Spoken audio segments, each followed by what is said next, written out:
Scanning for audio.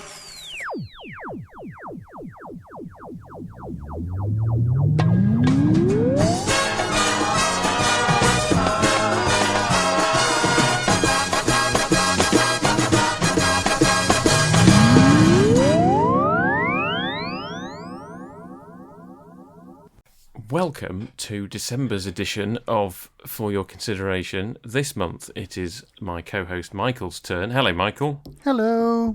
Hello. And I don't know why I said it like that. Well, you can say hello however you like. Fine. Okay. Last month you chose that we were going to do Max Headroom I this did. month, and we're specifically watching the original UK pilot. You can explain more about all the various different versions of Max Headroom. In fact, why don't you do that? So tell us a little bit about what Max Headroom is and what it ended up being, and then why we're looking specifically at this particular version. Right, okay, this is the bit where I talk. Okay, first off, I received a message from you the other day, and because of that, I shall be apologetic in advance, but we'll leave it there. We'll get back to that in a second. Right, Max Headroom. Okay, so it's 1985, right? This is about the same time as, your Trial of the Time Lord kind of time? Is that right?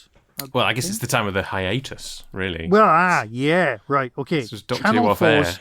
Okay, so we've now got, in the UK, all of a sudden, 4 channels instead of 3. And Channel 4 is a bit strapped for cash. Now, if you talk to Matt Irvine, he takes the original reason that the BBC's decline started because Channel 4 turned up. Mrs. Thatcher went, let's invent Channel 4, which was meant to be the BBC, but with adverts. That was her vision, right? And then they went, oh, hang on, if that can exist, why do we have to fund the BBC? And that began the decline of that. That's his argument, and it's fascinating if you want to go away and talk to him about that. But Channel 4 starts, and at the beginning, there was a lot of classic sci-fi on it, like that's where I saw The Prisoner, around this time. And there was a lot of old sci-fi movies. Now, there's a couple of reasons for that. One, it was kind of culty, and if it was culty, it got the audiences in, the small audiences who were loyal. Right. But also cheap. And that's what they were after. They were after cheap output. Okay, so they come up with the idea, what's cheap and popular? MTV had just turned up and had just decided to invent itself. So they'd just come about and they'd said, right, what's cheap, what's available, what's out there? And they said, pop videos. They're cheap for us to show. They're expensive for them to make, but we can show them. MTV's all funky and great. That's brilliant. Let's do that. Let's go with it. So they needed a linking mechanism. So they go to the guy at Chrysalis Records and go, what do you suggest?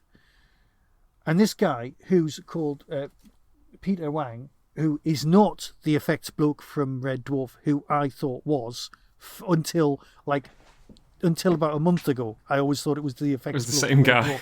Yeah, right. He used to work for Chrysalis. He goes away and he comes back and goes, right, we've got this idea for this artificial intelligence character. Now, normally, a normal human being would stop there and go, here's this presenter who isn't real, who's a bit pop video and made up. But what they did instead was they went, right, let's create an entire backstory for this character. Right? So it's an artificial intelligence who presents pop videos. That was the end product they had in mind. Right. The backstory is what we're watched today, which was the pilot, which was what's known as the pilot episode. So this is shown one night. This is shown, I think, a Friday. And then Max Headroom as became popular to the rest of the world, which is linking character in between pop videos, turns up on a Saturday night. And it's like Go West and Aha and all of those really incredibly intense pop videos are shown with Max being a bit piffy in between. And if you do an internet search, that's what you get. You get the Max Headroom show, which is that. But the night before all of that was shown was this backstory. Okay, so it's 1984. It's what? It's 3 years after Blade Runner. It's Right, now, okay. How much do you know about cyberpunk? I mean, I know the name cyberpunk. Right. Okay. I mean, That's are where we talking William Gibson? we are talking William Gibson. We're talking William Right. Gibson. We're talking a whole thing. We're talking Neuromancer. We're talking a whole thing. We're talking eventually, and God bless anybody listening who understands this, Shadowrun, which we'll talk about in a later. About 4 listeners have just gone, yes, right? And Right. the rest of them are going, oh my God, he's going to go off on another tangent later. But what it is basically there's a whole subset of genres, and the first of which to exist in this realm.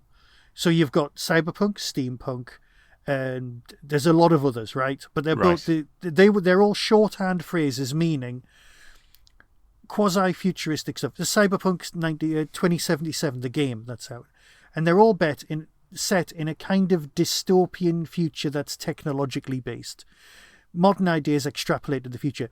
Johnny Mnemonic, which is not a good example, but if you want a bad example of cyberpunk, you've got Johnny Mnemonic, that movie. And if you want a bad example of steampunk, you've got Wild Wild West. Ideas that are like, they really should have worked, not quite hitting the ground. Okay. Right. Or League of Extraordinary Gentlemen, which is not quite the same thing, but you get the idea. It's an extrapolation of ideas. So this is firmly in the realm of, it's like a poor man's Blade Runner is another way of seeing this. It's set apparently 20 minutes in the future. A universe dominated by TV companies rather than by large companies, the sort of thing that you see in Alien War or Alien Earth and all of that business. Can I tell you what it reminded me of? Yeah. Before we go on. It reminded me most of Brazil. Brazil's a very good example of that. It's an alternative universe that's kind of a little bit like it's futuristic, but it's not quite futuristic. The technology's odd. The keyboards are a bit off. Yes. Brazil's a perfect. Brazil and Blade Runner combined were basically my 2 favourite films. And if you stick Highlander in there, you've just got my entire 80s. Okay. They are me. If you want to know me by my films, they are 3 of what I would argue as being perfection movies. Right. I made a chip the other day of MP4s of films that I wanted to have with me just in case, and I looked back and I was like, shit. 75% of these are Terry Gilliam films. You know, you've got Blade Runner, you've got Time Bandits, you've got all of them. And because I'm a huge Gilliam fan, because he's got such vision, but that is literally another for your consideration for another time. But yes, Brazil, Blade Runner combined makes this because it's just damn odd. And of course, there's satire, which I do like. And Max himself is really funny. He's very, very funny in his own show, but he's also a character in this. And then we've got the whole thing about AI and things like that. So you've got this origin story, which I'm sure we'll actually discuss the nitty gritty of it at that point. But then you've got the Max Headroom introduces pop videos. That then becomes Max Headroom advertises new Coke. Max Headroom moves over to like America, and there's lots of stuff like that. And then eventually, I've got it written down here. There's a TV company goes, right, we need a new product. So Max Headroom's chat show, because he was there's a video footage of him interviewing Sting, so that's set now, which is not where this is set clearly. But he's a TV monitor on a bar talking to Sting, and you're like, this is just. How did someone go up to Sting and go, right, I'm going to explain this to you now. You're going to be talking to, okay, we'll leave it there.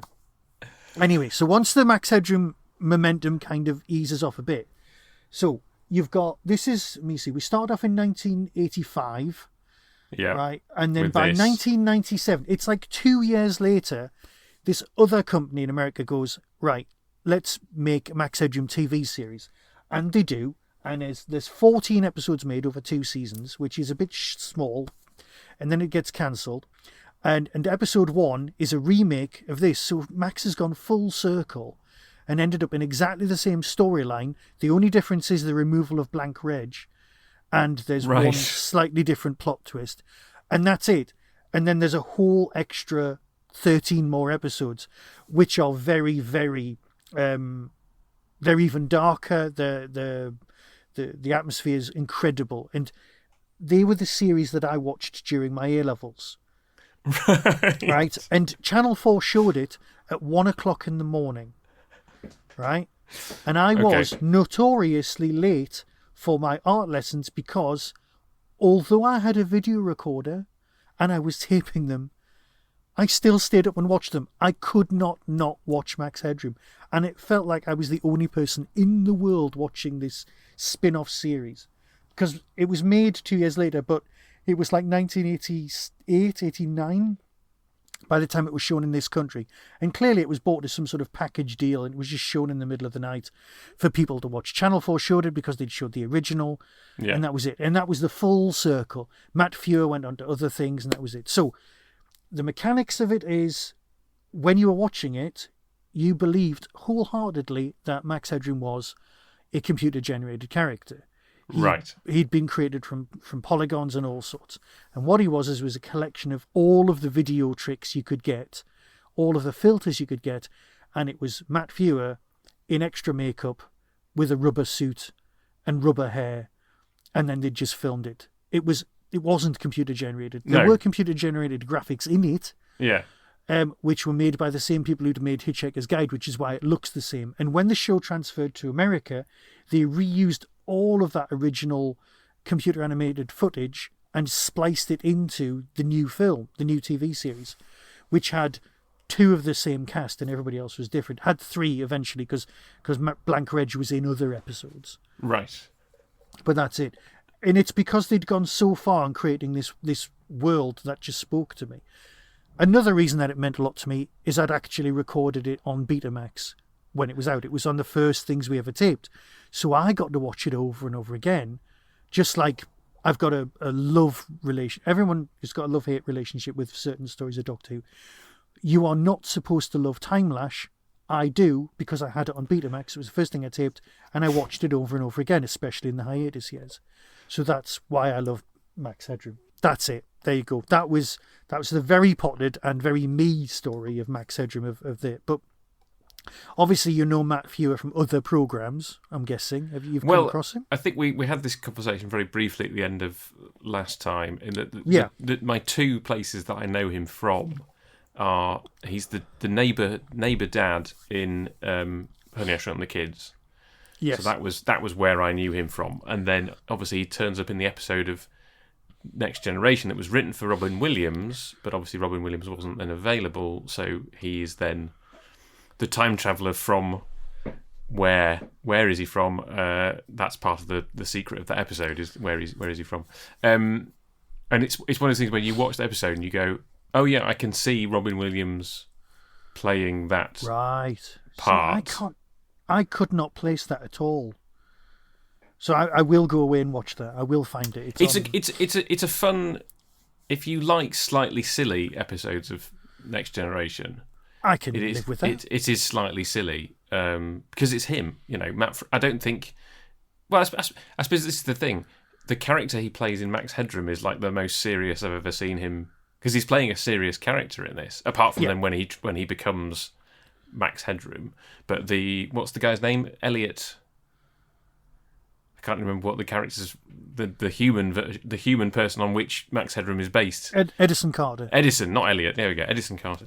So he's a very serious character in this world. Yeah. So that was a sort of departure for me, because I'd only ever seen him play sort of comedic roles before. You see, I'd seen him in Oppenheimer as Oppenheimer, so that's dark. Wow. Okay. The thing is, the memory might be cheating, because I'm also picturing the guy who played Lieutenant Barclay in that as well. Possible. So, but I don't know. Oh, right, it's fine. I'll have to look it up. So, let's do the date. So, I was 1 when this came out. So, obviously, this was not anywhere near my wheelhouse. Absolutely showing up my age. But you were sort of early teens when this was. Was this one of these things that you watched with family, or was this one of those things that was just? I'm pretty sure. You know what? It might have been. I don't know. I think I was so focused there could have been elephants in the room and I wouldn't have noticed. Right. So you'd seen Blade Runner? I think so. I think it had been on ITV quite late at night, because we're what? It's 85 and Blade Runner's 81. So yeah, it would have just been on TV about At the same time, I see Alien, Blade Runner, Outland. Yeah, around. Yeah, Yeah. got it. Yeah. So that was your touchstone, as you said. I think so, yeah, but I didn't see Blade Runner I didn't see Brazil till a bit later. Yeah. But I remember being asked at college when I was 19 what my favourite film was, and I'd said Brazil at that point. Right. So I'd seen Brazil once. No, I'd seen it once, and then I bought it on VHS later in special letterbox edition. Of course, because I'd seen it. You've got to have it. From where was it? That was from HMV's video shop, because they had a special shop that was next door to HMV that just sold videos on Northumberland Street. However, that I watched at Moviedrome with Patrick. Alex Cox introduced that one, which brings us back to The Prisoner. I was going to say, we all know that you love Alex Cox. Moviedrome was such an influence. I am so tempted to get a list of all of the films that were ever on Moviedrome and just watch those. Repo Man, all of that. Yeah. Yeah. So, what was it about this particular hour-long film? Essentially, it's shot. It is a film, isn't it? It's a TV movie. Yeah. It definitely is. What is it about this that made you want to bring it to the podcast? I've got such fond memories of, like I said, I felt like the program was just made for me. Right. And I've racked my brains this month trying to figure out, well, why? Because it's just another fairly low budgety shot on a bit of wasteland kind of a film. But it just feels. It felt really influential on me. It's dead quotable. That's always a good thing. Was it? There's a lot of lines that I hear in my head, like coming to you very much live and direct. I know I have said in podcasts while I've been doing it, while I've been talking to myself. Because let's face it, when you're a solo podcaster, that's all you do is just talk to yourself. Yes. And after 1,400 episodes, I know I will have said that to myself. But there's lots of other things.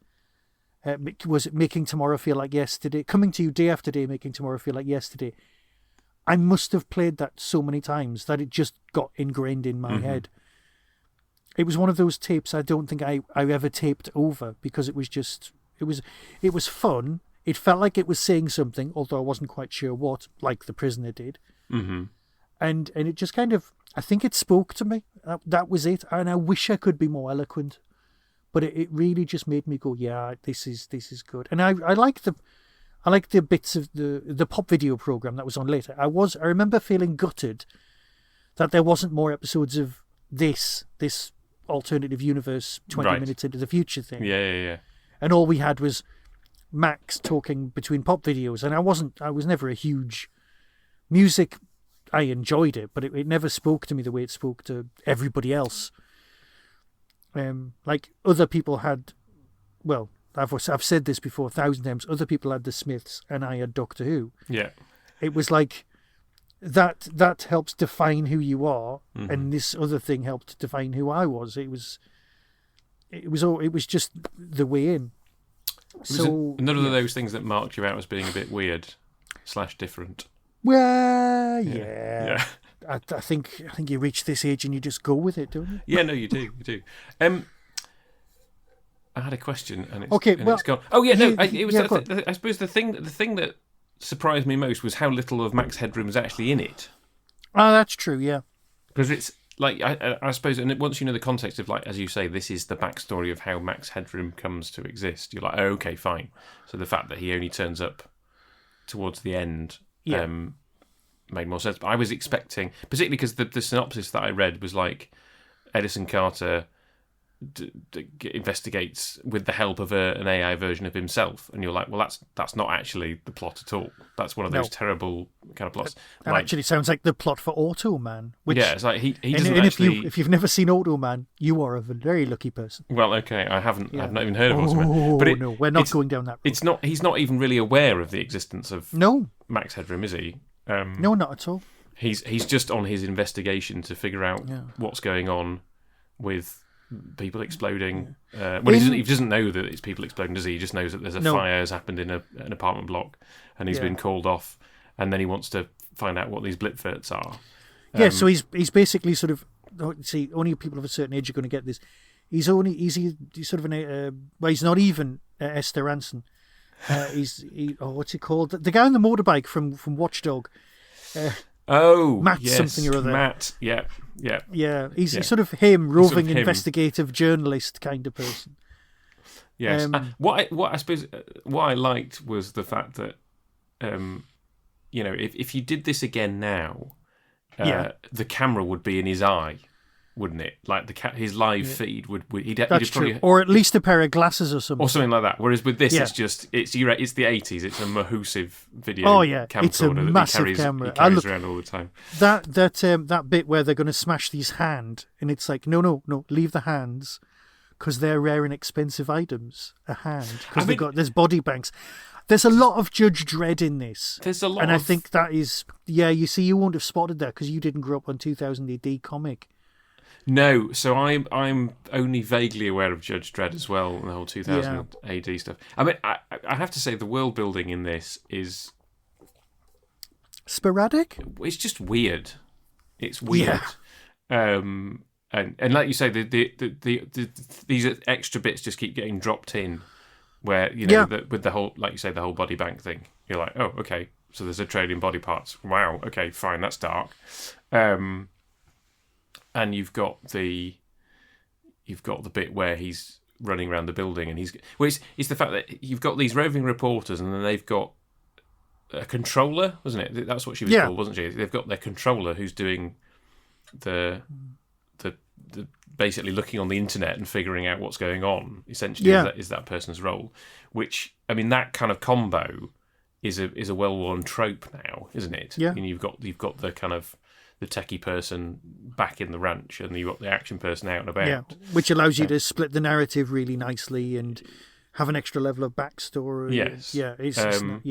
And I suppose maybe a lesser piece of filmmaking would have had them in bed together at some point. It is more implied in the American version. Is it? Right. It's dead interesting seeing the differences between the two. It's implied that he wakes up in her bed, right, and he's like, "Did we do something?" And he's got a massive gash on his forehead. It was right. Like, no. Yes. And whereas in this one, it's very much he goes and sleeps in her bed when she's not there because she's had to find him somewhere to recuperate. Yeah, exactly. So I just like a pop video, she's got the car in the thing. Yeah. Her house was like, the fact you just drive into the living room, her house was straight out of a pop video. Yes. Absolutely. The guy who made it had made a lot of pop videos as well and went on to make more pop videos. And this could be like a calling card for work if you wanted to go down that road. I can see that would have, that aesthetic. Can we talk about Nicholas Grace's eyes? Okay. Tangent. Okay, well, just because I feel like he was clearly born to be like close up to the camera with his eyes bulging. Is this really, Murray? Is he the leader of? Is he the bad guy? It's just the guy with the bulgy eyes. Okay, so I've got you. Yeah. Who's basically running the TV station? Yeah. Yes. I really liked those boardroom meetings. They are really nice with the massive logo behind them and everything. Yes, but just the way that it was shot with all the close-ups, it was, which I think we didn't really get much of that in the rest of the film, and it was very much kind of like a stylistic choice of like, I'm going to use this specific filmmaking. Yeah, getting back to Gilliam, that looked a lot like some of the early shots in Jabberwocky with the extreme close-ups of the faces and There's definitely touchstones with that one, but there was some. Okay, so the Bryce, the kid, yes, who has got DNA of, I want to say WizKid, going through that character, and then obviously in the American version, he's also more Adrian Mole here than he is in the American version by far. He was very annoying. He's very annoying, but he's more annoying in the American version, and yet they try and portray him as more likable. Okay. It's weird. There is some odd choices with that particular character going on. But I suppose he is fairly bloodthirsty. And now I think they would probably have portrayed him slightly more spectrum-y, I think, rather than just bloodthirsty or just a bit twisted, because he's meant to be the sort of child's genius.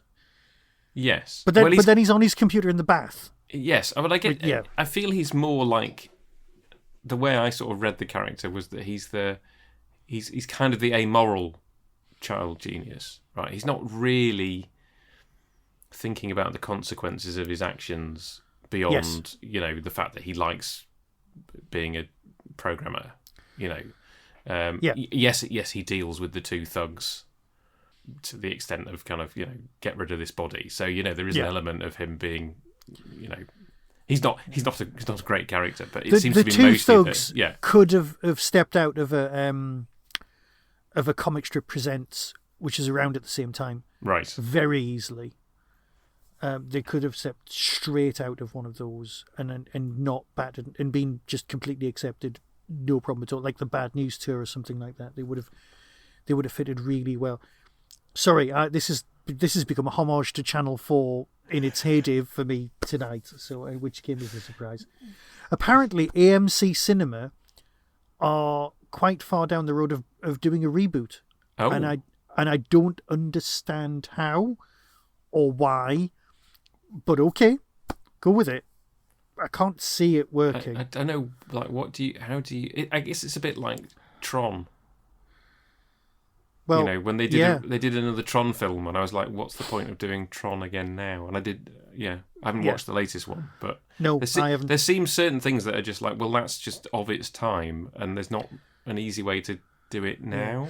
I think it's because it's an existing product. Because Neuromancer, which is getting back to William Gibson, is in production from Apple TV.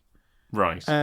You've got basically the Blade Runner and Alien world have been morphed into one now in Alien Earth, because there's parallels with artificial intelligence and going on that road as well. So there are two big pushes in sci-fi TV. And they've gone, oh, what other products have we got lying around that are a bit similar that we can milk? Right. I can't see it working, but I absolutely love the other 14 episodes because there's more world building. This is the series that I wanted 4 years earlier. So, right. I've got them on a chip somewhere and shoved in the back of a TV so I can watch them whenever I want. But I don't understand how. I think that's the reason it's coming back. They're looking into it anyways, because other people have got similar products, and this is different enough to be quirky. But even when Channel 4 did a celebration of 40 years of Channel 4, Max Headroom was there. They brought out, somebody brought out in a TV, they pushed out an old 3x4 TV with an elderly Max on it, who was Matt Viewer. They'd got him back in to do more and shove him under all that makeup to play Max now, trying to come out of retirement for this 30-second celebration of Channel 4. So he definitely had an effect and was part of the I'd say zeitgeist at the time, if you want to be all poncy. But he wasn't just of his time. He kind of helped define that time for a lot of people. Am I right in saying that the service robot in the Cafe 80s in Back to the Future 2, is that supposed to be a Max Headroom-like character? All of the characters in the bar, because I think one of them's Reagan. They're all meant to be, because it's an 80s themed bar. Yes. And all of the characters are meant to be recreated AIs in the way that Max was. Right. As a homage to Max. So yeah. Right. Exactly. And maybe he was bigger in the States than he was here, but this is where he started. And it feels so British, but Edison's got the, I would say, mid-Atlantic accent going on. But in the pilot version, he's arguably one of the only kids.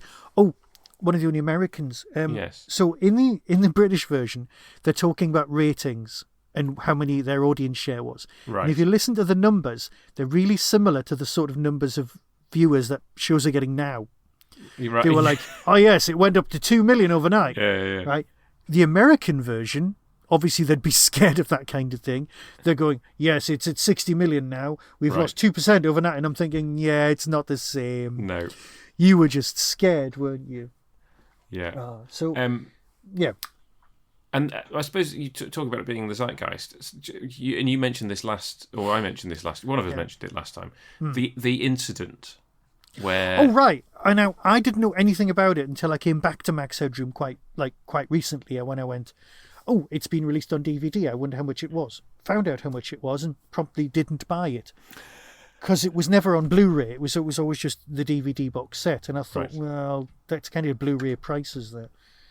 So then, while I was doing a search, I came across the Max Headroom incident, which I wasn't previously aware of at all. Oh, right, okay. I've now watched the actual incident. Right. Because it's on YouTube. Yes. And kind of wish I hadn't.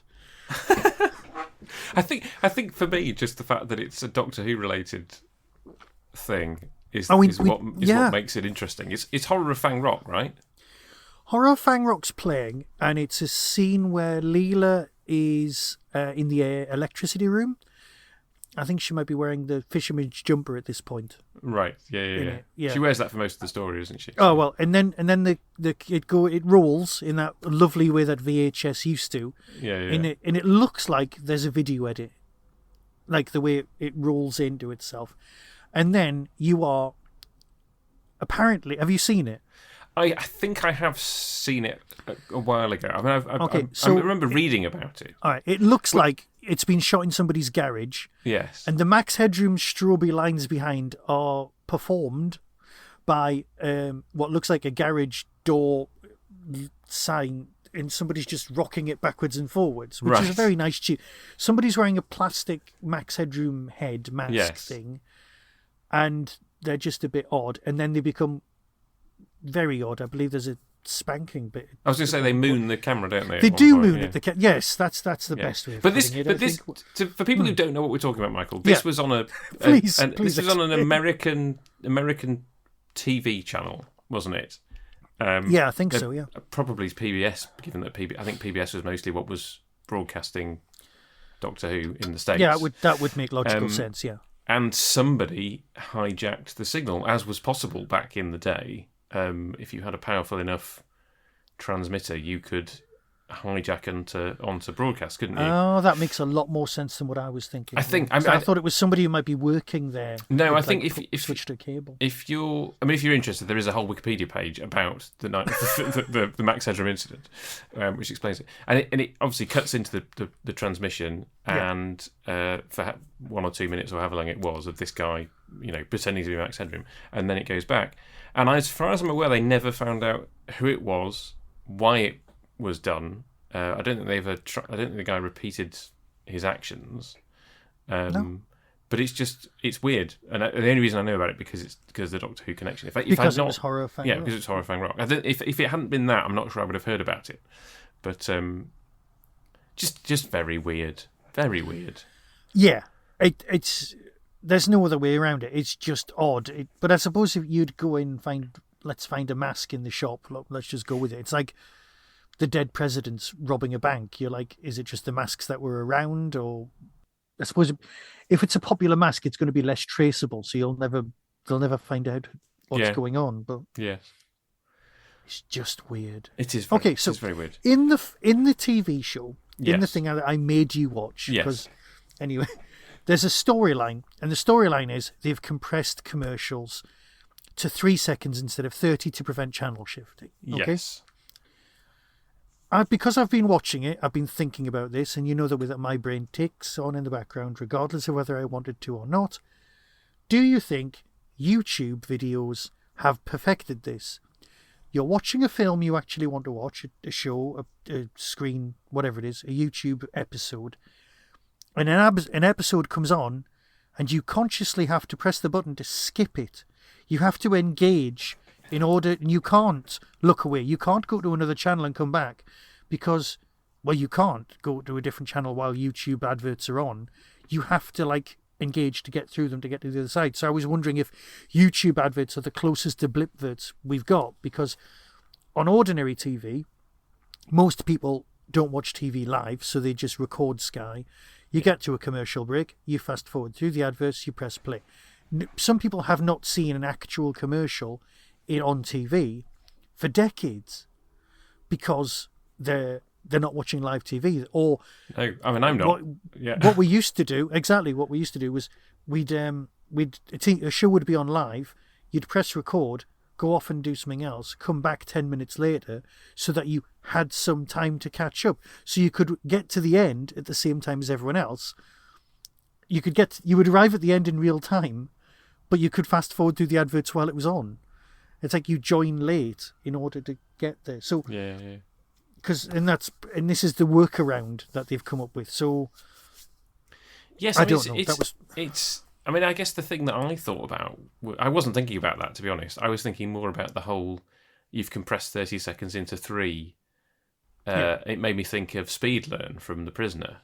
Oh, yeah. You know, where they've got you in front of the TV and they kind of hypnotise you with facts and figures. Which I'm still very much up for. Yes. I know that's absolutely not the argument you're supposed to come up with in the episode, but I'm very much up for just getting a load of facts into my head. Yes. Well, and making them stay there. I suppose the success of that is Neo learning how to do kung fu in the Matrix. You know, there are ways in which, you know, having a skill dumped into your head, or Joe 90 with the glasses. You know, we've talked about that before. But obviously, in this case, it makes people explode. If they're particularly sedentary in their which habits. would put me in a high risk group. Which at the moment, it was interesting. I thought the way they did it was that they showed the board's reaction to watching the clip. Yeah, because I was like, that's another thing that's different in the American version. You actually see the explosion much earlier on. You see it in the initial meeting, right? Because American TV is very obvious. It can't because with the British version. It's setting up the mystery of, oh my God, what are they actually watching? And you know that eventually it might either pay off or you won't get to see it and it's meant to be disgusting. But in the American version, that they're like, go, and here is the motivating factor. Here is the Rebus tape. Here's what's on it. Yes. I mean, my take on that was my initial thought was like, oh, well, clearly what they're describing is far too horrible to show. And that's why they're just conveying this information to us by having the boards react, you know. And to be fair, the reactions of all the actors was enough. Yeah. And you know, they've told you what's happened. You know. Yeah. Like, okay, somebody exploding, that is not going to look nice, is it? And I was like thinking, okay, well maybe they've just done it for the ability to show on British TV. You know. And then obviously you get to the point. I do not know what time it was shown. I would look it up. But... And then you get to the point where you're like, oh no, they're actually going to show it to us now, and that was gross. You know, you know, it's the kind of image I don't really want in my head, to be honest. Okay. Well, I'll be more careful in future. No. It's fine. It's fine. It is fine. It's the kind of thing that might get stuck in my head and disturb me, but also hasn't really. You know, I'm thinking about it now. You're thinking about it now because we're discussing it now. Because we're discussing it now. Yeah. Yes. So there was that. Like, I was like, oh, okay, yep, no, they've done that, right? Nice. I mean, I've seen 51st State. Have you seen 51st State? I know the song, but no. But basically, the there's a drug which makes people explode. Meatloaf. Is it Meatloaf? I think Meatloaf plays. Ringing a bell, think Meatloaf plays the bad guy, and he explodes. Anyway, that's a digression. Yeah, I'm going to put that on a to-do list. So, but yeah, like I said, my thing was like, oh yeah, I wasn't really thinking about the channel hopping aspect. I was thinking about the fact, we've compressed 30 seconds into 3, which means it must act on some kind of subliminal level into the person's brain. Yeah. To convey all that information, and I suppose it feels a little quaint, the whole channel hopping thing, because you know if you watch linear TV these days, you're probably elderly. You know, there's much more complicated factors for different companies to navigate now in terms of getting your attention. Yes. with YouTube generally, like you say, you've chosen to watch a particular video, and you have to endure the advert, or not, as the case may be. Yeah. Oh my God, the standard of the adverts on YouTube. It's like some marketing department is basically some bloke with PowerPoint, and they go, there you go, I've done this, and they go, yeah, that's the advert. And they go, no, this is our test. This is just to show you what it could look like. They went, no, just put that one out. They're the standard equivalent of the old cinema commercials of like, visit this restaurant, only 3 minutes walk from here, and a photograph of one meal.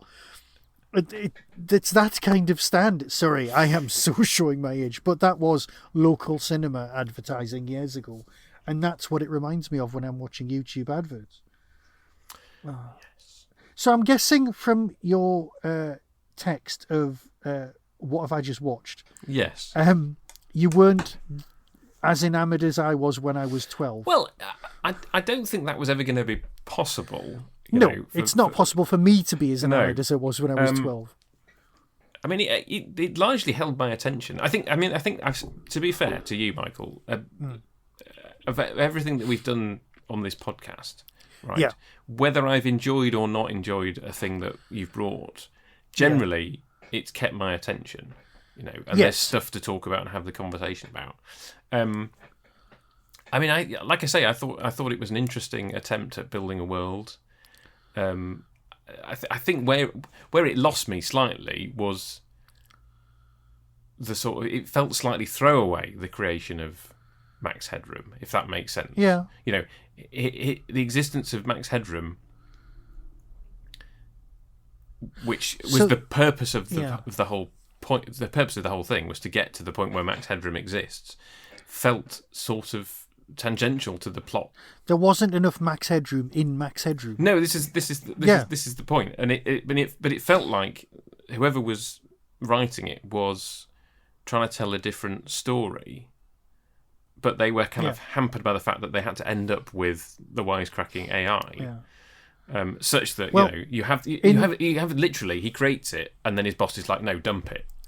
And then he dumps it by getting the other guys to dump it with a rival TV station. So the important bit for the big difference between this version and the American version is Max doesn't go to big time TV. So Reg isn't in it. So Max stays at 23. Right. He actually takes over the channel. They start getting more viewers. Right. And then he hides because they go to wipe him. Right. See, that makes much more sense as a sort of plot and more for importantly, him. They wipe the Rebus tape or hide it or something, and they play the Rebus tape during the final confrontation bit from Max's memory. So he's actually much more of a character, and the fact that he's got the same memory as Edison helps the narrative. Right. Because Edison's watched the video and then was copied into Max, so therefore Max is video, so he can play it back because he saw it. Yeah, that's the plot. And that difference actually, I think, anchors the whole story with Max better. And it knocks off 15 minutes of the runtime. Yes. See, that makes a lot more sense. That sounds like they basically watched the British version and went, okay, this could do with the script edit. Exactly. That's exactly what happened. They just went, right, we'll lose that bit, and if we do that, we can do this, which is better. So you said, obviously, watching it now, you don't have the same feeling as when you were 12. What is your relationship to Max Headroom now? I still enjoyed it. I went away and went, right, I must watch all of the other episodes. So at no point did I go, oh, it's not as good as I remember. It's just obviously the love you have for something when you're that age burns so much brighter than it can when you're later in life. It's just, my theory is that when you're 10, 1 year is one entire tenth of your life. It's a massive chunk. So an event TV, something like this, takes up more of a percentage of your existence. And because your formative years, I don't have a lot of very young memories at all. If you talk to my wife, she's like, oh yeah, I remember something when I was 2. And I'm like, I have trouble before I was 7, right? There's just not much going on. Well, there's lots going on, but they have to be like poked and prodded. So experience-wise, as you get older, something that's a bit of TV, and also our way of experiencing TV is very different.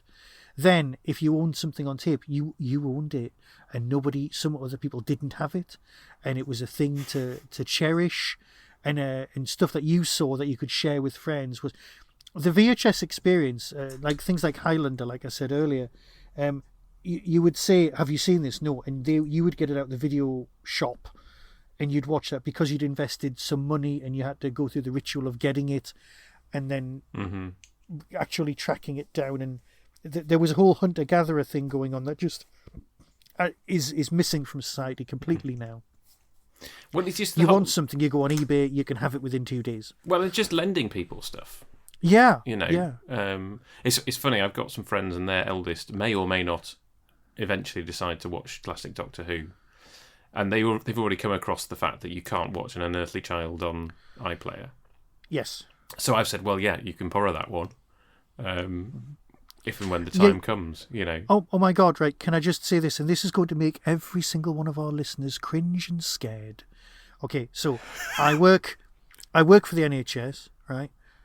As I was describing earlier, I got a tin arrived for me, which I picked up from one of those nice shops, and I took it to work, and I opened the package because I'd got it off eBay, and I opened it, and somebody went, "What's that?" I went, "It's the collector's edition of Blade Runner on DVD because I don't have it. And I wanted the collector's edition because it's got the theatrical version in it." And everyone in the room's just staring at me. And they went, and someone actually said these words, "What's a DVD?" Wow. How old was this person? In their early 20s. They were born like 2 years into this century, and I feel old most of the time, but I've never felt that old amongst work colleagues. Wow. What's a DVD? And I got one out, and I went, "Do you know what a CD is?" And they went, "I think so." And somebody else in the room who was nearer my age could not stop laughing. And then she went, "God help you if you have to explain what a VHS is." And then I mentioned Betamax and top loaders, and all of the older people in the room were very happy. But I've never... and we'd missed out the bit where I had to explain what a Blu-ray was. Right. And I was going like, well, it's got more information on than... Is it like a hard drive? They were really trying. And I was like, sort of, but it's like... Oh, and I got one out and showed them. They went, "Oh, that's nice." And I'm thinking, this was the pinnacle of technology not too long ago. No. So and they weren't lying. They weren't joking. And they said, "What do you play it on?" And I said, "A DVD have player." Have you got a game? Have you got a... Well, no, you would say a DVD player. And I went, "Have you got a games machine in the house?" And they've got a Nintendo Switch. Obviously, you don't put a disc in that. Put a disc in a Nintendo Switch, yeah. Yeah, and some of the Xboxes you don't even put discs in, and then I just wanted to cry.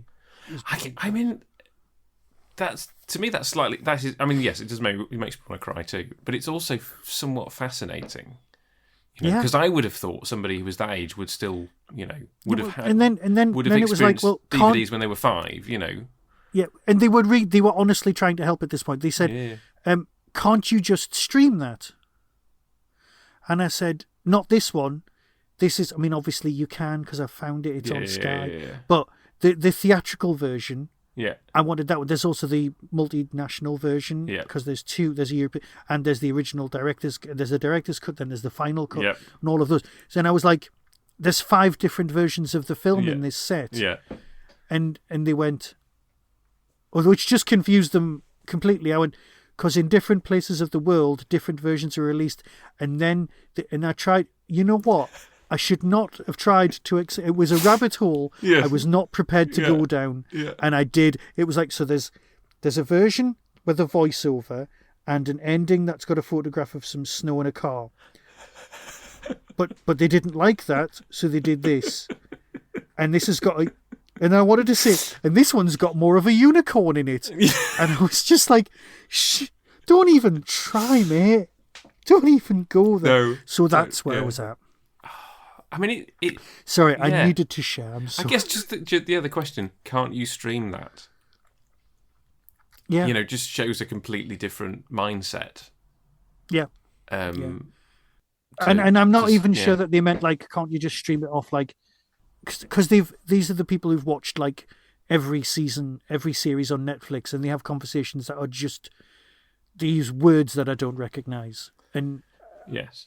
But the thought to them. Sorry, fellow listeners. I apologise. The thought for someone like that who has literally grown up consuming media on streaming services. Yeah. Which, you know, clearly, as we've discovered, this person bypassed DVDs of kids' programs when they were 5. You know. Yeah. Which surprised me. I don't think they were in this country. Well, maybe that was part of it. But the idea that the idea of owning a piece of media is foreign to them. That feels. Now I know I once had a me. conversation with Tom Atter about this, and he was very interested in my love of and what did he call it? It was an archival piece. It was an artifact. That's the word he used. It was like I liked the idea of owning the artifact of the story rather than the story. It's like, yes, I love using my Kindle because I can make the text bigger and use a dyslexic font and things like that. Yeah. But you will take a book out of my cold dead hands. My autographed copies of The Hitchhiker's Guide to the Galaxy, I literally would walk over hot coals to save. And it's an artifact and it's a story, but the thing is a truly important thing. And I know things aren't as important as people, and that's important that I always keep that in my head. But I know anyway. So yes, we've gone off on a complete, absolute tangent. No, I think it's a relevant. It's always relevant stuff. I mean, I am currently, as I mentioned to you, I'm currently rewatching classic Who, William Hartnell. I'm holding up the Aztecs for Michael. I could watch it on iPlayer, but I'm very deliberately going over to my shelf up there, taking the next one down, putting it on my desk. It's a physical reminder that that's the one I'm watching at the moment. Oh, you see, that's nice. That is nice. Because although I could go to iPlayer to watch it, I'm like, no, I don't want to. Partly because I think anything you watch on iPlayer has a BBC logo in the top corner. Yep. Which I would find distracting. I had this argument with a woman from the BBC while I was at university. Right? No, she was, and I went, they were talking, and she said, so, and she was obviously doing a bit of research at the time, and I'm convinced I invented QI, but that's not important. That's not important. Because I did actually. Quite the claim. Well, no, I remember distinctly having a conversation that consisted of the line, well, of course, you could just get Stephen Fry to host it. And she went, you wouldn't get Stephen Fry to host something. I went, you would. He works considerably much. He'll do a lot of jobs that you didn't think. He did my animation film for free, for example. And she went, really? I went, yes. You know what? You should just ask him. Anyway, that's obviously not me inventing QI, but that's me going, you could just ask. Yes. But anyway, she also had this big thing, and I was talking about how I would record episodes of Buffy at the 1 o'clock in the morning repeat because they didn't have the logo in the corner of the screen. Right? Because the ones that were shown on BBC Two at that period of time had the logo in the corner. And that's what made me go out and buy the VHS and then the DVDs when they came along. And she went, does it really matter that much, the logo? I went, screen clutter is a curse on humanity. And clearly you were in a small but vocal minority. Can I just say that, I was like 22 when I'm saying this, and I can hear how much of an arse I was. I genuinely can. I am aware of how ridiculous and pretentious I would come across, but you know what? I didn't care. So yes, that's what I said to her, and I stand by that, and you are a testimony to that, because you're going, I'd rather get off my arse and put a piece of plastic inside another machine than have to sit through something that I know my eye will fall to. I'll be watching an episode, I'll be watching the the Ark in space, and all of a sudden, all I'll be able to look at is the logo. Exactly. So, I mean, I think it was Channel 5 that started it. I think, wasn't yes, it? Yeah. yeah. Well, all the Sky channels had it, but the the first terrestrial channel that had we it did not was have that. Sky, so my first experience of No. that was Channel 5, and I was like, "What is this? What is this?"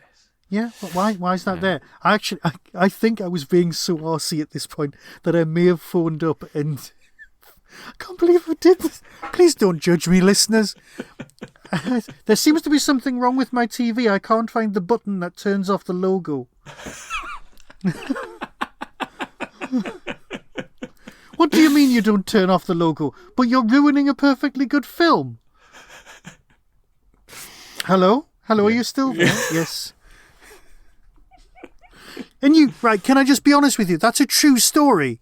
Right? Oh, yeah. That is an absolutely true story. I And can I know well Luke believe it. believes me because he knows that I'm... But there are listeners who'll be going, that's just a fake memory. No, I was that much of an arse. I was that pedantic, and I still probably am. Right. You were just existing in a world that wasn't designed for you. Basically. Well, you wouldn't be the first person to say that. Can I just say, Max Headroom's so important that the Big Finish car park often consists of famous people pointing at the Max Headroom sign. Whenever there's publicity shots. Bring back the Doctor Who, if you want. Yes. Yeah. Should we spot Doctor Who actors? We can. I know of one. Yes. I mean, you did tell me to look out for one. And I think I had assumed that I was looking for somebody who'd been in Doctor Who around the same time, rather than somebody who wouldn't be in Doctor Who for 25 years That's after true. this. Yeah. Is it W. Morgan Shepherd? It certainly is. Also from Star Trek as well. Though my first encounter with him was Babylon 5 Ah, yes. as the Soul Hunter. And he was very good as the Soul Hunter. He's very good as the Soul Hunter. Yes, Richo, or whatever. I met his son at a Firefly convention, and I said to him, your dad should do conventions. And he looked at me and he went, he'd love this. They should do a Max Headroom convention. He'd definitely go to that. He's dead now, right? Or is he still W. alive? Morgan Shepherd is now dead, yes. Yes, He was I was also gonna in say, Elvira, as a lot of people my age would testify. Moving on, yes. But he was in everything. And also, according to his son, he reinvented his acting style every 10 years just to keep up in work. Right. Which I thought was interesting, that someone would have to... I know everyone's fond of their craft, Right. but a lot of actors are of their time. And if he was going to reinvent himself, I just found that a bit fascinating. Yeah, but that's interesting. Yeah. But Blank immediately Reg, recognisable. Immediately recognisable, yeah. Well, I mean, if you have two eyes that don't look in the same direction, and you have a particularly distinctive voice, those two characteristics, the minute he turns up, you're like, oh, right, it's him again. Yeah. You'll either get a lot of work or not much work. Well, yes. Right, so that was... The kid seemed vaguely familiar, but I couldn't place him. No. And I wasn't sure if I'd seen him in something else, but I'm not sure that I have. No. I couldn't either, but... and Amanda Pays was one of those women of the moment, I think. She was very sort of late 80s kind of thing. Because she's in the American version as well. Oh, right, okay. Yeah, and they're all very good. And but the guy who plays Murray, I really like, and I kept saying he must have been in Doctor Who. And I did do an IMDb search, and he didn't. He did everything. Which one was Murray? The bloke in charge of the TV control room, like the news head. Oh, Roger Sloman. Yes. Yes, Roger Sloman. Did a search, couldn't find any Doctor Who he'd been in at all. Yes, I immediately recognised. Is he the guy from that Mike Leigh thing? Possibly. I looked him up, but I went down a whole Comic Strip Presents route instead. Right, yes. But yeah, he's in so much stuff. Yes, he's one of those people that was like, I know who you are, but I don't know why I know who you are. Yeah. He's in so ridiculous amount of stuff. And I was thinking, he's going to be a safe bet to have been in Doctor Who, but no. And then the guy who... The cleverer of the two Scottish thugs. Yes. he was vaguely familiar, and I was like, where have I seen him before? And it was in an episode of New Tricks where if I remember correctly, he has done something to Wedge Antilles in the past. You know, the guy Dennis Lawson, who played Wedge in Star Wars. Yes. Was one of the later episodes. He's one of the replacement detectives in New Tricks, and there's one where they go back to Scotland to help set up some UCOS in Scotland. And right. I think he gets punched in the face because he's not a. Turns out he's done some bad stuff in the past, and I was like, yes, I recognise your face. Just has less curly hair in New Tricks. I'm sure I've rambled enough and said far too much stuff. It's been a fun chat as ever, Michael. It has, and I managed to get through this. Anyway, sorry, just getting back to an earlier reference in a Ross Nobley kind of a way. Shadowrun was the cyberpunk and fantasy combined TV. So imagine Max Headroom, but with elves and dwarves in it and dragons, right? As well, set in a futuristic Seattle of 2050, created by the company FASA. The world building was glorious. What, FASA as in the role-playing... The role-playing company who made Doctor Who. Right, yes. Yeah, which I also have the first edition of, still boxed, right? Because I bloody love that game. Now, the combat system, the magic system, are clunky as hell. They make Games Master's heads bleed. They tried to improve it and made it worse for the second and possibly third editions. So the recommendation for me is buy the FASA Shadowrun game, use the world book as guidance, but then use the actual operating system that comes with Chaosium for their basic role-playing system, because that's got monsters, dragons, and it's got computers and cybertech in that as well. So you can transfer the rules straight over, and it runs on the same system as Call of Cthulhu and RuneQuest. Well, thank you. That was a public service announcement on behalf of the role-playing. I was going to say, for all your role-playing needs... For all your role-playing needs, and you know what? Podcast. I did start off Dice Dad, and it ran for 3 episodes. Cool. So, we've already agreed upon a Christmas special episode, which we're not going to tell you what that is. Mm-hmm. It's going to be a nice surprise for you listeners, as Muppet Christmas Carol was last year. It's less Christmassy than Muppet's Christmas Carol by a substantial margin. Quite a lot less Christmassy. But it's something that's meaningful for both Michael and I, so we will both have to talk about our history with this particular thing. But then also we're going to be back in January, which means I guess it's my turn to pick something. Yeah, let's do that. Next. Which before we started recording, I was like, oh yeah, I haven't actually settled on anything. I've got a long list of things, as we both have. We're going to read something. Okay. But we're going to peruse a graphic novel, or in fact, 2 or 3. I haven't quite decided. But I have always been a big fan of Asterix. Okay. Yes, I have a lot of them. Yes. So I will pick 2 or 3 Asterix albums. Go for it. Literally, as today, I had a message from the library saying the latest one has arrived at the library for me. Because they're still making them, even though the original guys are dead. So I will send you 2 or 3 titles of ones that I particularly like. I'm pretty sure we've got the first 20-something in the house. So that would be good, because they're not mine. They belong to my wife. I buy them to her for like Christmases and stuff like that. So this would be useful. There's 24 from the start to when the original writer died. We've definitely got all of those. And then there's a whole bunch that the original illustrator wrote after, which we can talk about next time. So I will pick some from... Go for it. That'll be great. I think mostly from that era, because the best ones are from... Yes. When Goscinny and Adazay were working together. And we can talk about that. That will be great, because Andy's been telling me to read them for ages, so that'll be brilliant. Well, I hope you enjoy them. And I will. So you'll tell me exactly which ones to do, and that will be great. Obviously, there are no Doctor Who actors to spot. Well, you say that, but I have seen Mansion of the Gods movie. And I can think of 2 off the top of my head. I think I've only ever seen bits of the Asterix in Britain film, and then 12 Tasks of Asterix. I haven't really got into the film side of Asterix. It's always been the graphic novels for me. So Right, well, we'll stick with that first. We'll talk about that next time. And in fact, Mansions of the Gods, I think, is probably one of the novels I'm going to pick, because that one is, yes, one of my favourites.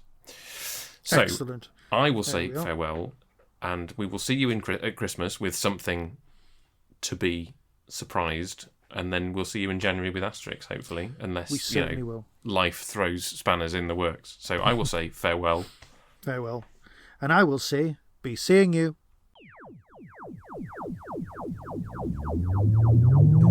That was the Tin Dog Podcast. All topics discussed are the intellectual property of the copyright owners. No infringement is intended.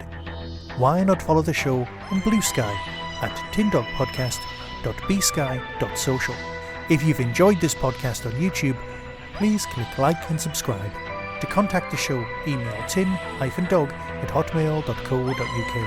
The Tin Dog Podcast is a founder member of the Doctor Who Podcast Alliance.